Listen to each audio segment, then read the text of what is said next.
नमस्कार।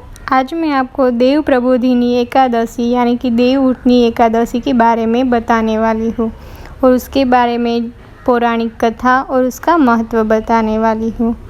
तो चलिए हम जानते हैं।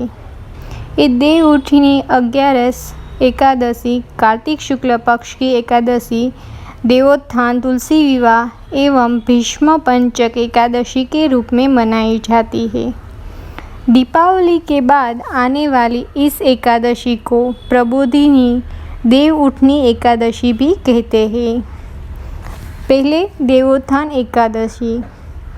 आषाढ़ शुक्ल एकादशी की तिथि को देव शयन करते हैं और कार्तिक शुक्ल एकादशी के दिन देव उठते हैं, इसीलिए उसके देवोत्थान यानी कि देव उठनी एकादशी भी कहते हैं।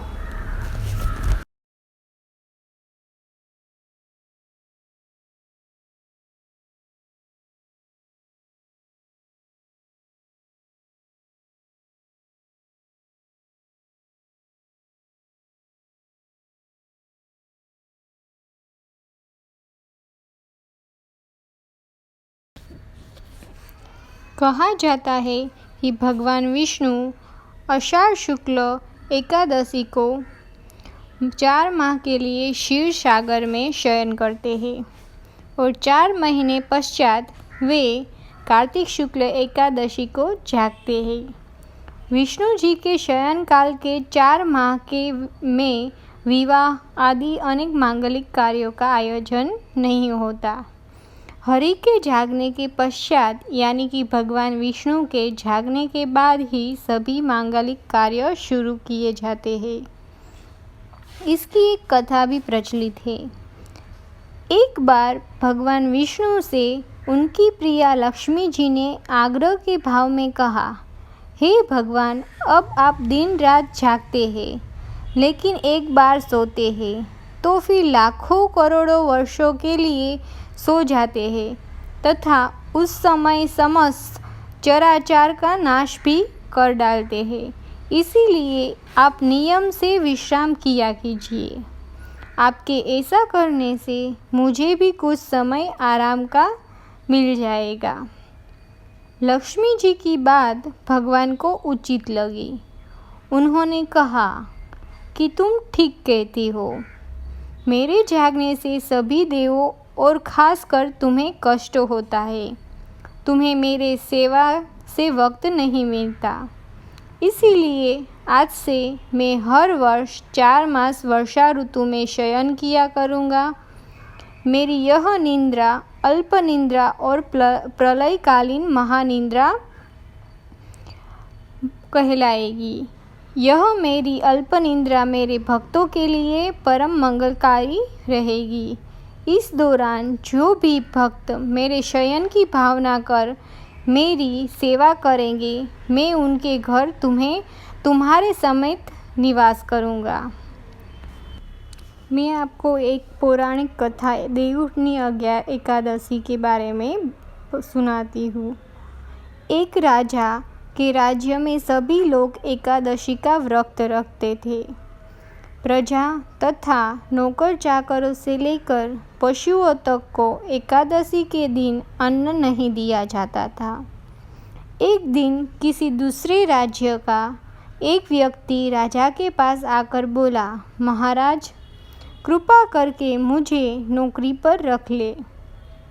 तब राजा ने उसके सामने एक शर्त रखी कि ठीक है, रख लेते हैं, किंतु रोज तो तुम्हें खाने को सब कुछ मिलेगा पर एकादशी को अन्न नहीं मिलेगा। उस व्यक्ति ने उस समय हाँ कर ली, पर एकादशी के दिन जब उसे फलाहार का सामान दिया गया तो वह राजा के सामने जाकर गिड़गिड़ाने लगा, महाराज, इससे मेरा पेट नहीं भरेगा, मैं भूखा ही मर जाऊंगा, मुझे अन्न दे दो। राजा ने उसे शर्त की बात याद दिलाई, पर वह अन्न छोड़ने को राजी नहीं हुआ। तब राजा ने उसे आटा, दाल, चावल आदि दिए, वह नित्य की तरह नदी पर पहुंचा और स्नान कर भोजन पकाने लगा। जब भोजन बन गया तो वह भगवान को बुलाने लगा, आओ भगवान, भोजन तैयार है। उसकी बुलाने पर पीताम्बर धारण किए भगवान चतुर्भुज रूप में आए तथा प्रेम से उसके साथ भोजन करने लगे। भोजनादि करके भगवान अंतर्धान हो गए तथा वह अपने काम पर चला गया। 15 दिन के बाद अगली एकादशी को वह राजा से कहने लगा कि महाराज, मुझे दुगना सामान दीजिए। उस दिन तो मैं भूखा ही रह गया। राजा ने कारण पूछा तो उसने बताया कि हमारे साथ भगवान भी खाते हैं, इसीलिए हम दोनों के लिए ये सामान पूरा नहीं है। यह सुनकर राजा को बड़ा आश्चर्य हुआ। वह बोला, मैं नहीं मान सकता कि भगवान तुम्हारे साथ खाते हैं। मैं तो इतना व्रत रखता हूँ, पूजा करता हूँ, पर भगवान ने मुझे कभी भी दर्शन नहीं दिए। राजा की बात सुनकर वह बोला, महाराज, यदि विश्वास न हो तो साथ चलकर देख ले। राजा एक पेड़ के पीछे छिपकर बैठ गया। उस व्यक्ति ने भोजन बनाया तथा भगवान को शाम तक पुकारता रहा, परंतु भगवान न आए। अंत में उसने कहा, हे भगवान, यदि आप नहीं आए तो मैं नदी में कूदकर प्राण त्याग दूंगा। लेकिन भगवान नहीं आए। तब वह प्राण त्यागने के उद्देश्य से नदी की तरफ बढ़ा। प्राण त्यागने का उसका दृढ़ इरादा जान शीघ्र ही भगवान ने प्रकट होकर उसे रोक लिया और साथ बैठकर भोजन करने लगे। खा पी कर वे उसे अपने विमान में बिठाकर अपने धाम ले गए। यह देख राजा ने सोचा कि व्रत उपवास से तब तक कोई फायदा नहीं होता जब तक मन शुद्ध ना हो। इससे राजा को ज्ञान मिला। वह भी मन से व्रत उपवास करने लगा और अंत में स्वर्ग को प्राप्त हुआ। इससे जुड़ी एक और पौराणिक कथा है। एक राजा था, उसके राज्य में प्रजा सुखी थी। एकादशी को कोई भी अन्न नहीं बेचता था, सभी फलाहार करते थे। एक बार भगवान ने राजा की परीक्षा लेनी चाहिए। भगवान ने एक सुंदरी का रूप धारण किया तथा सड़क पर बैठ गए। तभी राजा उधर से निकला और सुंदरी को देख चकित रह गया। उसने पूछा, हे सुंदरी, तुम कौन हो और इस तरह यहाँ क्यों बैठी हो?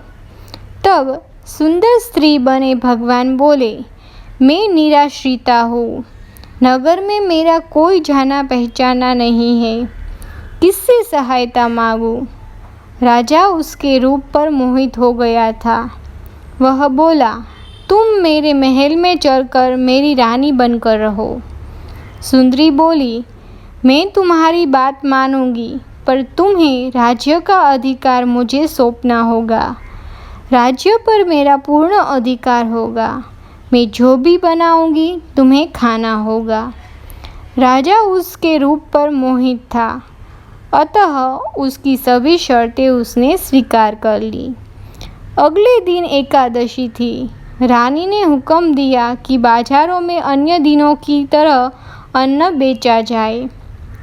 उसने घर में मांस, मछली आदि पकवाए तथा परोसकर राजा से खाने के लिए कहा। यह देखकर राजा बोला, रानी, आज एकादशी है, मैं तो केवल फलाहार करूँगा।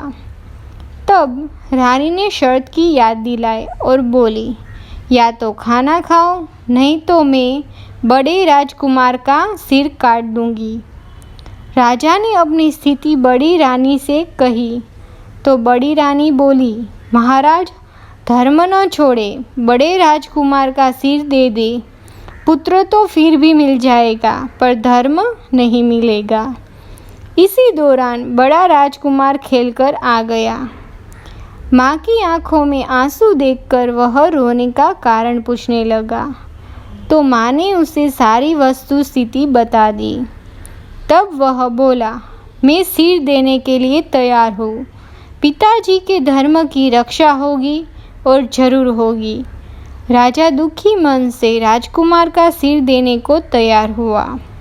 तो रानी के रूप से भगवान विष्णु ने प्रकट होकर असली बात बताई। राजन, तुम इस कठिन परीक्षा में पास हुए। भगवान ने प्रसन्न मन से राजा से वर मांगने को कहा। तो राजा बोला, आपका दिया तो सब कुछ है, हमारा उद्धार करें। उसी समय वहाँ एक विमान उतरा और राजा ने अपना राज्य पुत्र को सौंप दिया और विमान में बैठकर परम धाम को चले गए। अगर आपको ये कथाएँ अच्छी लगी हो तो प्लीज़ इसको लाइक कीजिए, शेयर कीजिए और सब्सक्राइब करना मत भूलिएगा। धन्यवाद।